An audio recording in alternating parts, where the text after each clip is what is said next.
¿Qué tal, amigos, amigas? Bienvenidos al espacio de entrevistas Quito TV, el espacio de la ciudad por Telesucesos, 29 y 29.1 en señal abierta, 73 en TV Cable, 43 en Claro TV y además en tiempo real a través del mundo en Facebook Telesucesos Quito.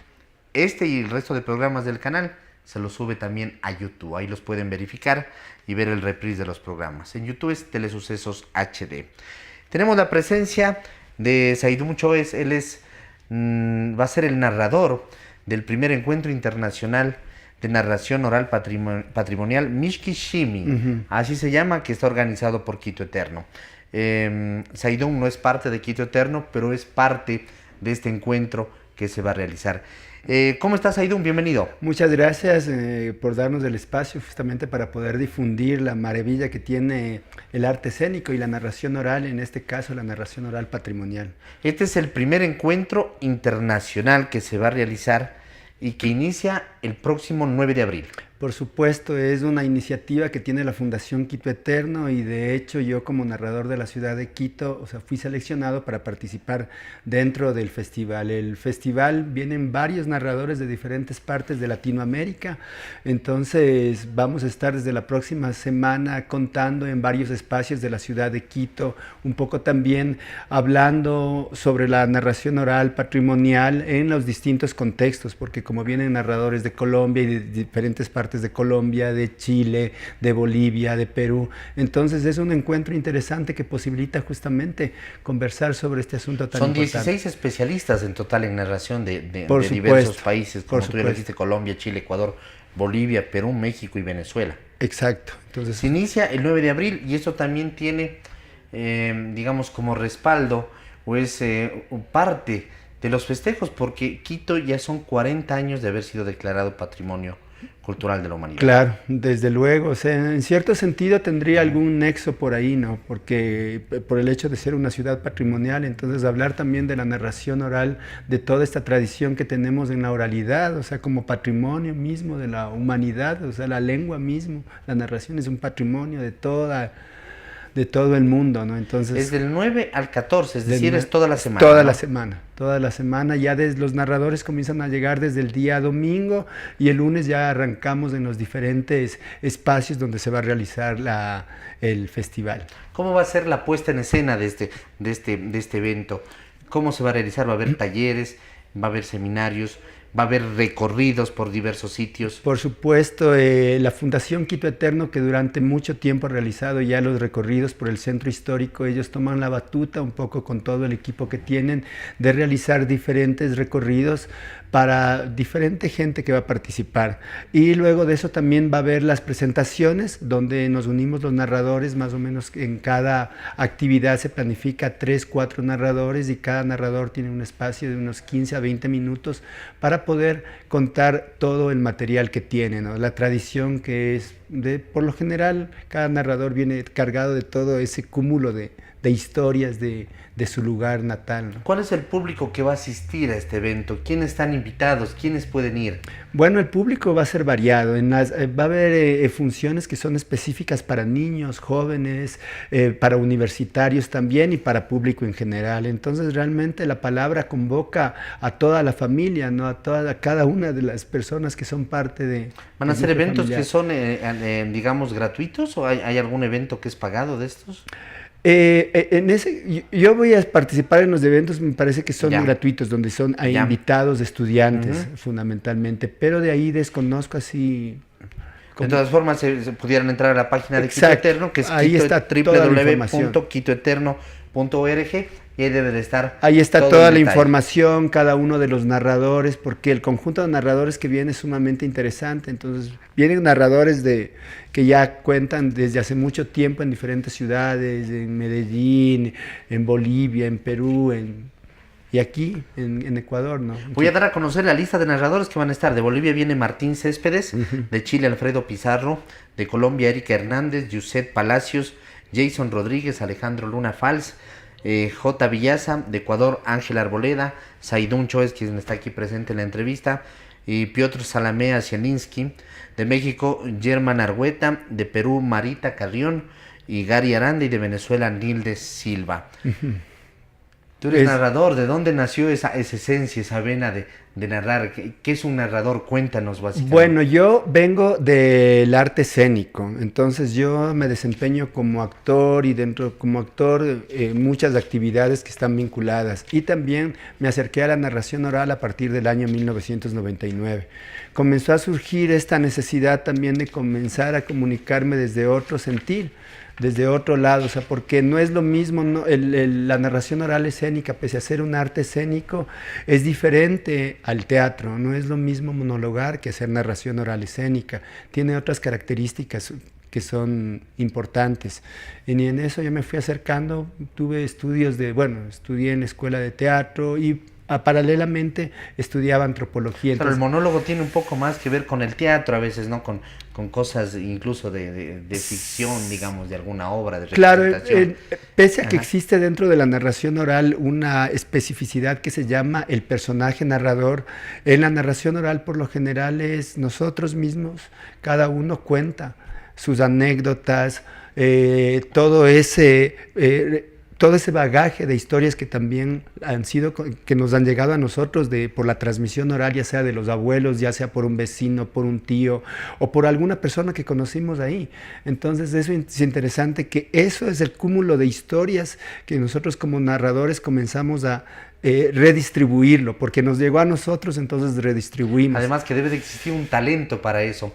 A ver si escuchamos incluso cuando tenemos grupos de amigos que hay uno que es un poco más enfocado al tema de narrar, de contar las historias, incluso le ponen añadidura, le ponen sal, etcétera, etcétera. Exacto.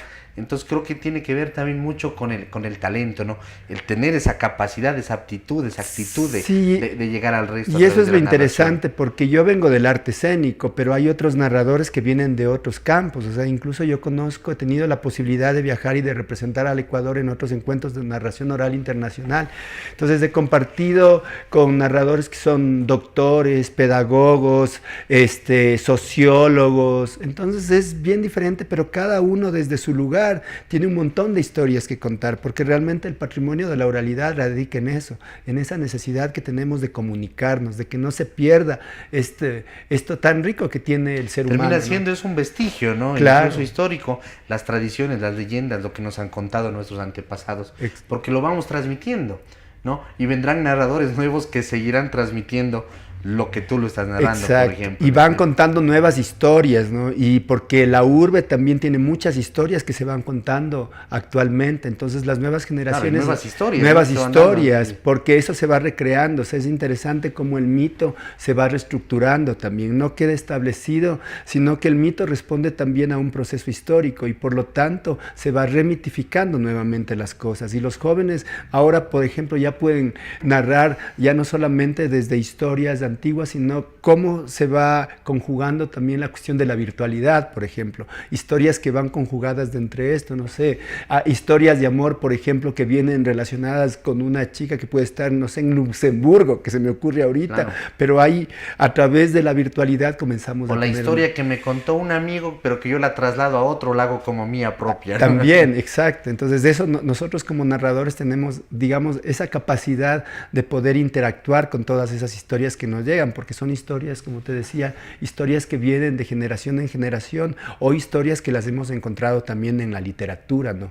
Y de vivencias propias, y de vivencias que no son nuestras. Que no son nuestras. Ajá, y las asumimos nosotros como tal un poco para comenzar a contagiar a la gente, porque lo fundamental de la narración es el hecho de la conversación. O sea, si no existe la conversación, no puede haber oralidad. Entonces, lo que se ha perdido realmente ahorita en el mundo es esta capacidad de conversar, porque llegamos y uno ve y todo el mundo lo que primero hace es preguntar si hay zona Wi-Fi. Entonces, ahí se conecta y de pronto... Ese es el único diálogo que el tenemos, único diálogo, claro. ¿Tiene Wi-Fi? Sí, ¿cuál es la clave? ¿Cuál es la clave? Y de ahí uno está ahí pero ¿qué pasó? ¿Qué te sucedió este día? Y todo eso de pronto comienza a perderse. Entonces lo interesante de la narración es eso, el espacio para en conversar. en estos encuentros se va a dar eso, precisamente narración, va a haber oralidad, va a haber interacción con el público. Interacción con el público permanentemente, porque el narrador rompe esta cuarta pared, ¿no? Nos encontramos, porque así como estamos conversando ahorita, es la oralidad. Conversamos, va y viene, no solamente es el narrador, de pronto una historia convoca muchas cosas, porque una historia convoca, a mí me pasó algo igual, ah, sí, ¿en qué año? O a mí me contaron o algo alguien parecido. te dice, no fue así, porque yo estuve ahí. Claro, exacto. Exacto, entonces pasan muchas cosas alrededor de la oralidad, entonces como que se despierta y de pronto terminan a uno contándole después de la función más historias, porque la gente se sabe muchas más historias de lo que uno piensa, entonces te dicen, yo me sé otra historia que es parecida a esa. O de pronto, por ejemplo, el típico cuento de la María Angula, resulta que hay otras versiones en distintas partes de Latinoamérica, son en cada parte, o sea, tiene sus particularidades, son iguales, pero es bien interesante que de pronto yo me sé ese cuento, pero de diferente forma. Claro. Ahora, tú tienes ya temas establecidos que los vas a tratar y que indudablemente en el tema de la oralidad y de la interacción con el público pueden ir variando, pueden irse extendiendo, sí, pueden tener ramificaciones, pero tienes temas ya establecidos, temas básicos por donde vas a iniciar. A mí me encanta la tradición oral, por esto que te contaba que yo comencé a estudiar antropología, entonces la antropología me fue ubicando en algo que yo quería, entonces comencé a recopilar muchos mitos en torno a la creación del sol, la luna, las estrellas, y voy a contar fragmentos de este espectáculo, que son más o menos como 10 cuentos que tengo estructurados. Voy a contar estos cuentos. Cuento como mucha tradición porque me gustan mucho los mitos, las leyendas, y tengo cuentos de amor, cuentos, bueno, también hice una adaptación de toda la historia del personaje mítico de Atahualpa en torno a este libro bueno, a varios trabajos de César Dávila Andrade, al trabajo de Alicia Llanes Cosías con el Piwiwarmi-Cuxirimay, o del Atahualpa de Benjamín Carrión. Entonces son 3 libros bien importantes que nos han estructurado a nosotros, o sea, y este personaje Atahualpa cada uno lo visiona desde diferentes formas. Entonces yo también me enfrento a un Atahualpa desde una visión particular, ¿no? A este ser que, más que ser un mito, ese hombre que nosotros lo conocemos, también tiene sus debilidades, o sea, en ese conflicto de poder, en el momento histórico que pasó en Cajamarca, de poder, digamos, mandar a todo su ejército para que pare a los españoles. ¿Cuál es el conflicto interno que tenía este personaje, ¿no? Entonces es bien interesante comenzar también a hablar del ser humano que escondía Atahualpa, más del mito, porque siempre, por lo general, nosotros tenemos la capacidad de mitificar a ciertas personas, ¿no? Pero ver lo humano también es interesante, y a través de la narración un poco me enfrento también a esto. Te adelantaste justo algo que te iba a preguntar, porque es muy importante, aparte de lo que se ha escuchado, de lo que te cuentan, del desarrollo de tu imaginación, el tener también un respaldo, en este caso, de investigación, que tú lo has hecho, por ejemplo, en el caso de Atahualpa, con los 3 o 4 libros que tú referiste, claro, y que te dan una visión particular, y tú sacas conclusiones, y en base a esas conclusiones armas otra historia, precisamente en base a esa visión particular. Claro, exactamente. Entonces, por lo general, los narradores estamos en eso, nos llegan libros, nos llegan cuentos, y son todas esas vivencias que vamos teniendo, ¿no? Porque no solamente son los libros de narración, sino también libros de filosofía, porque el narrador está hecho de todo eso. Realmente, la esencia del narrador en un principio eran todos los chamanes, y los chamanes, para poder curar, para poder someter a alguien a un proceso de cambio y transformación, tenía que conocer las plantas, los orígenes, los mitos. Sin ese conocimiento, sin ese legado, él no puede curar. Entonces eso es lo importante justamente de la narración, o sea, el origen de nosotros está en los chamanes, en esos sabios, ¿no? Entonces nuestra búsqueda particular de cada narrador creo que es hacia allá, a encontrar ese ser esencial, digamos, que permita también a los otros poder que encuentren su camino esencial también en la vida. El narrador tiene que manejar de manera particular y de buena manera el tema del lenguaje, pero el lenguaje tiene que ser también fácil, entendible, claro, digerible por parte del otro lado, para poder llegar a un diálogo, que es lo importante justamente en este tipo de narración y la oralidad. Claro, exactamente, como es un acto de conversación, pero también siempre hay como... palabras fáciles, palabras fáciles, cotidianas o no, pero lo interesante es que puede haber esta interacción también como para preguntar del otro, o sea, Oye, ¿qué quieres decir con esa palabra, por ejemplo? Claro, ¿no? exactamente. Ajá. Entonces siempre hay esos Tal vez espacios tú para le quebrar. pasas al castillo y le dices esto. Exacto, ¿no? sí, pasa eso. O sea, a mí me ha pasado, por ejemplo, contar en otros lugares fuera de nuestra ciudad de Quito, en otros países, que de pronto el no más, que puede ser una contradicción. Entonces yo pregunto en un espectáculo, ¿y qué no más? Entonces se quedaban así, pero ¿qué es eso? Es una contradicción. Pero yo les explicaba que, claro, el Quito es el no más por aquí, el no más por allá. Esque, ¿no? El esque, claro. Entonces son particularidades idiomáticas que también son muy interesantes, ¿no? Y que nos ubican, digamos, espacial y geográficamente. Qué importante este evento que se va a realizar entonces desde el 9 de abril al 14, toda una semana. Es el primer encuentro internacional de narración oral patrimonial Mishkishimi. Supongo que de parte de Quito Eterno la intención es que esto se institucionalice y este primer encuentro se empiece a replicar seguramente año tras año. Por supuesto, o sea, con el trabajo que han venido desarrollando la Fundación Quito Eterno, justamente con los recorridos patrimoniales, entonces el encuentro creo que posibilita eso, ¿no? Que se vaya teniendo una continuidad en el tiempo y en el espacio, que es sumamente para la ciudad de Quito, porque necesitamos en Quito como comenzar a escuchar historias, retomar ese Quito de las historias, ¿no? Donde se contaba en cada esquina, en cada casa, y eso es lo importante. Saidón, queremos agradecerte por haber estado aquí. La gente se ha enterado, más información indudablemente la van a encontrar en www.quitoeterno.org.